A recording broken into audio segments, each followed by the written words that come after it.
vidéo par une belle après-midi de janvier. Les conditions sont vraiment idéales pour faire une belle sortie, profiter du soleil.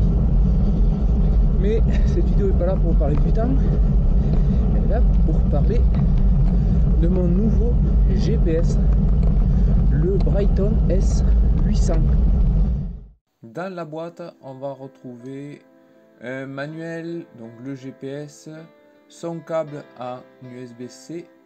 On va retrouver une protection pour l'écran, film transparent, et on va ensuite avoir deux supports pour pouvoir le mettre sur le centre et la petite clé pour pouvoir visser le support. Ce qui saute aux yeux, c'est la taille du GPS. L'écran fait 3,4 pouces, il est en couleur bien sûr, donc ça fait 44 mm de largeur par 74 mm de longueur. Il est composé de 4 boutons. Sur la gauche en haut, c'est le bouton d'allumage et extinction et verrouillage de l'écran. Juste en dessous, c'est le bouton pour les tours, quand on fait des boucles par exemple. Ça permet de mémoriser les infos chaque tour. Ensuite, sur la droite, il y a le bouton pour lancer l'activité, démarrer ou l'arrêter. Et le dernier bouton, c'est pour changer les pages. Bien sûr, l'écran est tactile, donc on peut tout simplement passer d'une page à l'autre facilement. Sur la page de démarrage, on va retrouver l'heure, le pourcentage de la batterie, le niveau de réception des GPS. Ensuite, il y a le bouton navigation. Suffit du bouton en bas au milieu qui va permettre de voir les précédentes sorties enregistrées. Là, on en voit deux. Ensuite, il y a le bouton profil où là, on va venir enregistrer si un homme, une femme, sa date de naissance, sa taille, son poids. Et on va aussi pouvoir avoir les infos de fréquence cardiaque et de zone de puissance. Ensuite, vous avez l'onglet itinéraire.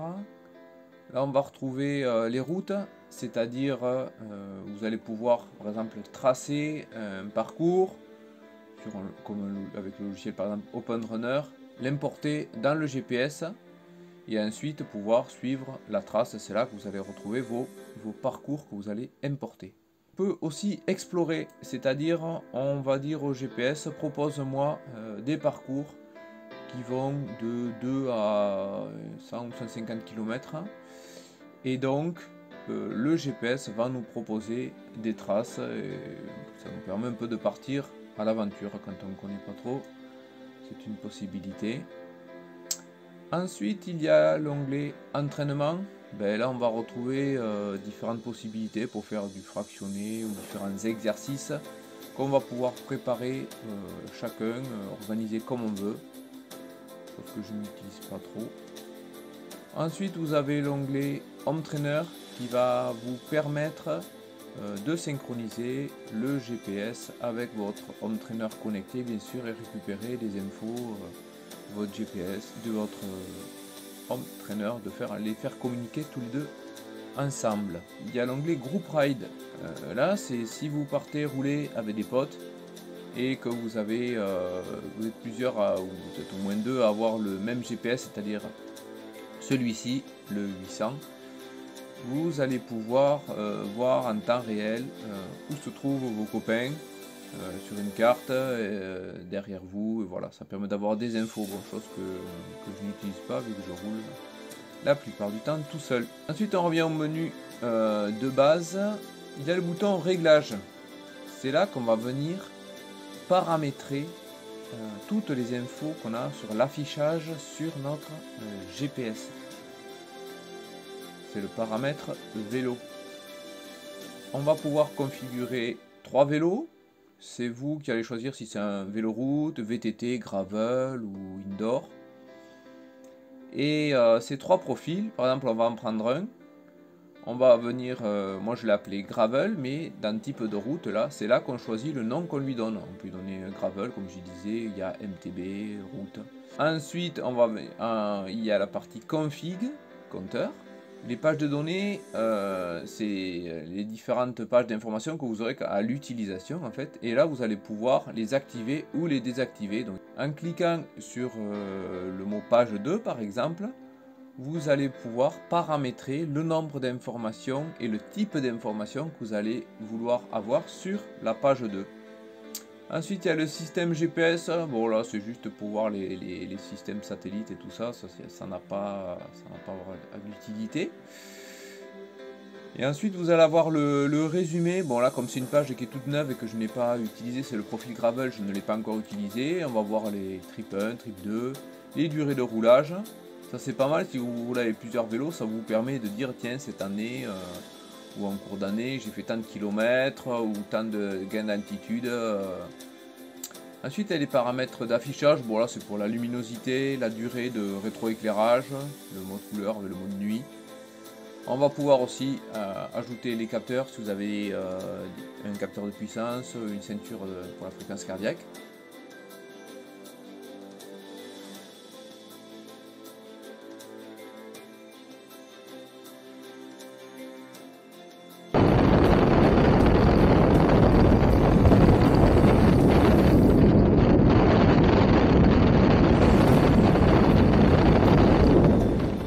Sur le premier écran, on va retrouver le chiffre 8, c'est la vitesse actuelle à laquelle je vais. Et juste en dessous, le 10, donc c'est la vitesse moyenne. Ce que je trouve intéressant, c'est les deux couleurs, le violet et le bleu ciel, qui permettent de voir notre vitesse, ce petit graphique moyenne et actuelle. En dessous, j'ai mis la puissance, la distance, l'heure. Bien sûr, tout ça est paramétrable, comme je vous disais, sur le profil, où on peut aussi modifier une valeur directement sans aller chercher dans les paramètres. Et ça, c'est très intéressant. Si par exemple, je pose mon doigt sur la pente, le 7, je fais un appui et je tiens mon doigt appuyé dessus, la case va devenir rouge. Et je vais pouvoir modifier directement, ça m'ouvre les paramètres et là je vais pouvoir aller mettre par exemple une vitesse à la place ou toute autre information qui m'intéresse si je trouve que la pente là dans cette page là ne va pas et que j'en ai pas besoin. Ça évite d'aller fouiller dans les paramètres, c'est aussi une option intéressante. Sur la deuxième page, j'ai mis donc en gros la puissance, en dessous la fréquence cardiaque, l'heure, la cadence, la température et le dénivelé positif, le gain en altitude. Sur ma troisième page, j'ai mis la vitesse max, l'altitude max, la durée de la sortie, l'odomètre, la distance de la sortie et ma vitesse moyenne. La page suivante, ça va être la carte. Soit vous voyez exactement où c'est que vous êtes en direct, ou comme là, avant de partir, j'ai fait un petit tracé et j'ai lancé mon tracé, donc je vais avoir en fait le guidage.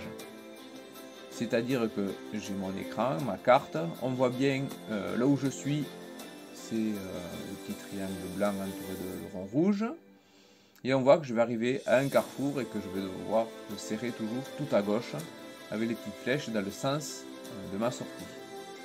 Et le GPS aussi m'indique en bas, il met une petite fenêtre pour me dire que à 106 mètres, je vais avoir un carrefour et que je vais devoir tourner à gauche. Sur la page suivante, c'est tout ce qui est profil. Là, quand je suis sur cette page, là, il me dit pareil, quand j'arrive au niveau d'un carrefour, je ne suis pas encore dans la pente, mais je suis avant une côte, on va dire.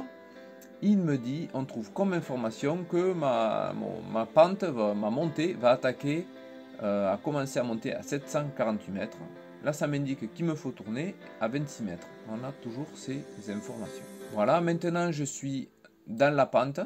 En dessous, on va voir ma puissance, à 3 secondes. Ça, c'est des informations pareilles qui sont paramétrables. Ma vitesse, la pente. Si je viens à cliquer sur le petit symbole comme de montagne là au milieu de l'écran, ça va m'afficher d'autres informations. Là je suis un peu plus loin dans la pente mais c'est ce qui me permet d'avoir la distance restante de la pente, c'est-à-dire combien il me reste encore à monter avant d'arriver au sommet. Ça me rajoute le pourcentage de la pente et l'ascension restante. Mais si on se retrouve par exemple au milieu de la pente et qu'en plus il y a un carrefour, ben, le GPS va m'afficher une nouvelle petite page en bas avec donc le carrefour et la distance jusqu'au prochain carrefour. Donc même si on est dans la pente et qu'il y a un croisement, on n'a pas besoin d'aller trifouiller le GPS. Automatiquement, il va nous afficher l'information du carrefour et quelle direction à prendre. Peut-être vous avez remarqué qu'il y a des informations en haut. Là, on voit afficher 1 sur 5, on voit pas très bien. Et en haut à droite, il y a 3 traits l'un sous l'autre. 1 sur 5, c'est le nombre de côtes qu'on a prévu sur notre tracé. Sur le tracé que j'ai mis au début de ma sortie dans mon GPS, il y a 5 côtes. Ce ne sont pas forcément des cols, mais c'est des côtes quand même qui sont significatives. Je vais monter un petit peu. Après, je ne sais pas trop à partir de quel moment ils considèrent que la côte vaut vraiment le coup d'être comptée comme côte ou si c'est juste une petite bosse qui ne la prendra pas en compte. Là, par contre, par rapport à ça, je n'ai pas d'informations. Par contre, il me dit que sur ces 5, je suis dans la première côte.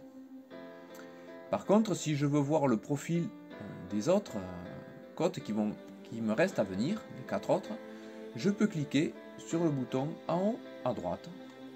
Voilà, sur cette page, on retrouve toutes les prochaines ascensions. Si je prends par exemple la numéro 2, on me dit que je vais commencer l'ascension numéro 2 à 8,1 km par rapport au point où je suis actuellement, que la côte va durer 2,7 km et que le dénivelé positif de cette ascension sera de 160 mètres. Et on voit l'AVG, c'est la moyenne de l'ascension, le pourcentage d'ascension, qui sera là de 6%. Si jamais vous quittez votre parcours, il va s'afficher automatiquement un gros message, ça va sonner, ça vous marquer hors parcours. Une fois la sortie terminée, il suffit d'appuyer sur le bouton en haut à droite pour arrêter. Il va nous afficher, nous proposer de sauvegarder ou de mettre à la corbeille notre sortie. Il suffit de valider. Et voilà, la sortie est sauvegardée. Vous n'avez plus qu'à la synchroniser votre GPS avec votre smartphone et vous allez récupérer toutes les infos de votre sortie. Je vais vous parler rapidement de l'application qui reste toujours la même. Elle n'a pas guère évolué malgré quelques mises à jour, mais elle est très complète, donc ça me va tout à fait. Quand on l'allume, on arrive sur la page où il y a nos résultats, on voit toutes nos différentes sorties avec la date, la distance, la durée et en dessous un petit plan. Si on choisit par exemple une sortie, on va pouvoir avoir plus d'informations, plus de détails sur cette sortie. On va déjà arriver sur la page résumé où là on va avoir notre vitesse moyenne, distance, le gain d'altitude, la durée, différentes informations, les calories. Ensuite, il y a la page info et détails où là vraiment on va rentrer dans des détails de plus en plus précis au niveau de la durée, distance, vitesse, tout ça. Alors là après c'est à vous de voir si vous êtes intéressé par tout ce qui est des chiffres, des courbes. Parce que là vraiment on peut avoir beaucoup d'informations. Si vous allez sur le petit onglet en haut analyse, là on va voir des graphiques par rapport à la vitesse, la fréquence cardiaque, vos différentes zones de puissance, de fréquence cardiaque. Et là, c'est vraiment intéressant pour tous ceux qui aiment les chiffres. Il y a beaucoup de données. Ensuite, si on clique sur le bouton plus, en bas, on va arriver sur la partie parcours. Là, il va y avoir ma route. Ça, c'est nos circuits qui sont dans le téléphone et qu'après, on peut envoyer directement sur le GPS. En dessous, il y a la partie entraînement où, comme je disais tout à l'heure, sur le GPS, on peut se préparer des types d'entraînement, du fractionné et autres. On peut se faire un petit plan, chose que je n'utilise pas. Ensuite, il y a le mode Live Track qui permet d'être suivi en temps réel, d'être localisé. Le petit inconvénient de ça, c'est qu'il faut que l'application soit en permanence allumée sur votre téléphone car le GPS, lui, ne peut pas envoyer sa position comme ça tout seul. Il faut que ça passe par le smartphone. Le smartphone envoie votre position. Donc c'est soumis bien sûr à du réseau, que l'appli soit en route. Donc voilà, ça j'utilise pas. Et la partie groupe ride, c'est si vous êtes avec des potes qui ont le même GPS que vous, qui ont le S800, vous pouvez créer un petit groupe et voilà, pouvoir localiser les copains. Ensuite, on peut paramétrer donc la partie profil, c'est le logo avec le petit bonhomme. Et après, la page réglage, où là, on va venir tout simplement ajouter le GPS. Et dans l'onglet réglage aussi, quand on a son GPS, on va aussi pouvoir venir paramétrer les différentes pages, les différents affichages. Mais je trouve que directement avec le GPS, avec ce modèle là, ça se fait vraiment facilement.